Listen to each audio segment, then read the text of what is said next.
Hey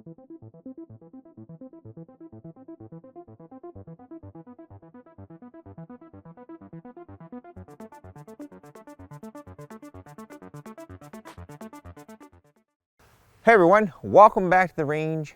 My name is Matt. We've got an ammunition test today. That's why you tuned in. Ammunition testing is one of my specialties. I have a caliber that I don't test too often, but we've got 7.62x39mm here. You'll notice maybe from the video, this has got a green tip on it. This is a Czech tracer round. Let's throw him on the table and see what we're going to do today. These tracer rounds were donated by JT over at the AK Files. Thank you very much for contacting us and asking us to test these. Although pretty much my testing for these is going to be checking the velocity out of both of our barrel lengths, a 10 and 16 inch. I don't have anything else longer. We're going to check practical accuracy out of the 16 inch, and then we're going to see what these do at about 200 yards as far as tracing goes, hopefully a little later on in the day when it's darker outside, so we can see if these will trace or not. It's around 40 to 45 degrees outside today. We'll start with our shortest barrel length, which is our M92 PAP SBR. This is actually the first SBR I made when they legalized them in the state of Michigan. Got the R.A.N.G.E. from JMAC Customs up front. Got an AKT trigger in here. Nice little setup. I do believe the stock is Manticore Arms triangle folder. The Stormworks hinge.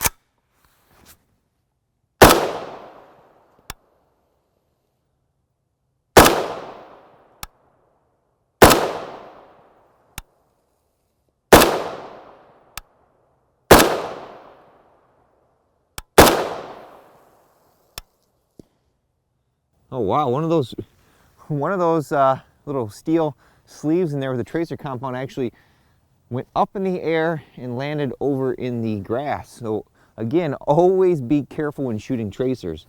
It's been raining outside, so it's nice and wet.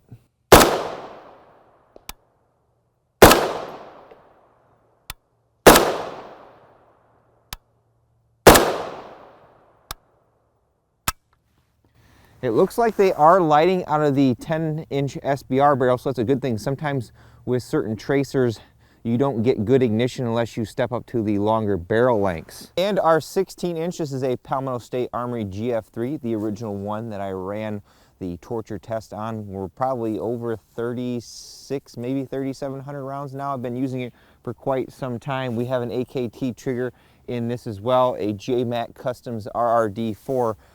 I think it's a slim up front. Good muzzle brake all around, no matter what caliber you're shooting to control muzzle rise. Oops, if I can. You can definitely tell I'm not a communist because I don't know how to load my AK mags and my AKs very well.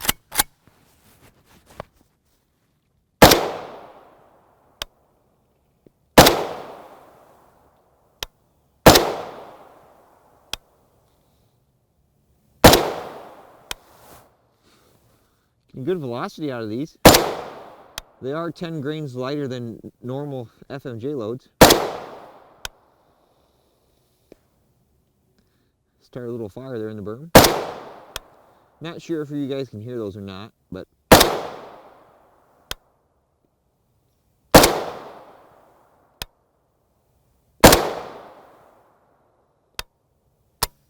and that's all she wrote.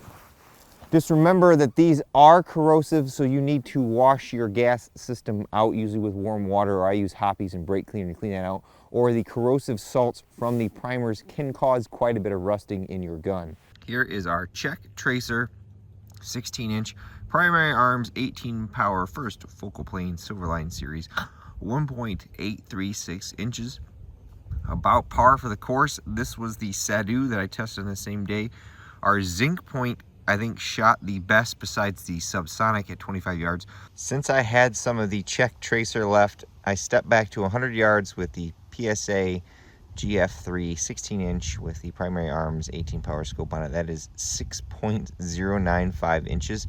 I mean, that is what it is. I don't typically have the best accuracy with the AK.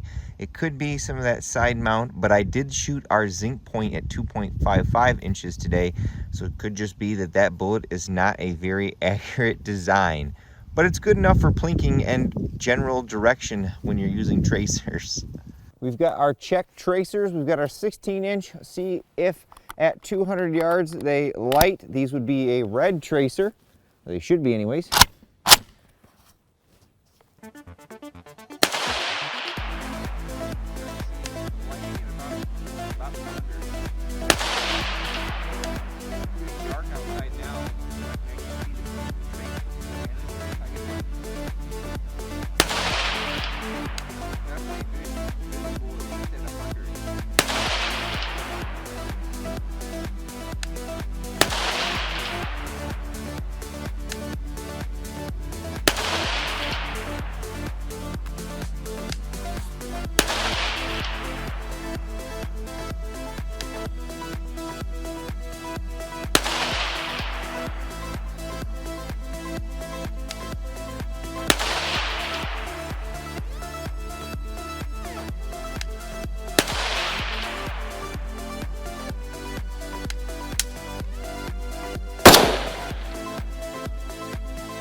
All right, we have our M92 PAP SBR. Let's see if they light out of this as well. I think they will.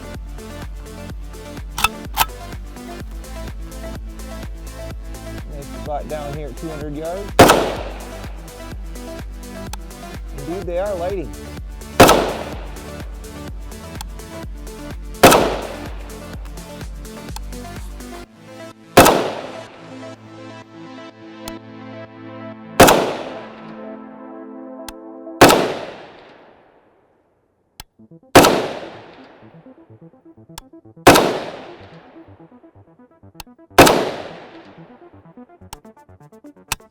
Cool. I think the only downside to our Czech 7.62x39mm tracers is that they are corrosive primed. Definitely clean your guns when you are done shooting those, but they sure do look cool at night. We didn't have anything to write home about in the accuracy department. Probably pretty typical from what we see with 7.62x39mm stuff that's not really designed for accuracy. It's designed, you know, for throwing lead down range, but your mileage may vary. You know, always leave me a comment below if you've tried some of this stuff in your gun and you're getting a lot better accuracy than I am. It's pretty interesting how that bullet is constructed with that tracer. Typically, you know, with a full metal jacket, we've got lead in the front, and then they carve out a pocket in the back, and then they put the tracer compound in there.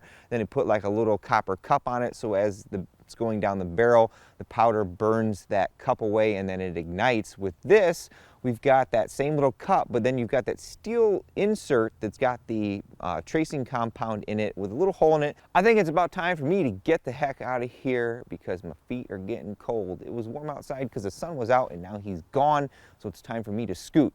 But at the end of all my videos, I take a moment to thank all those who help make these possible because there's a lot that goes into these. Number one is my Patreon supporters.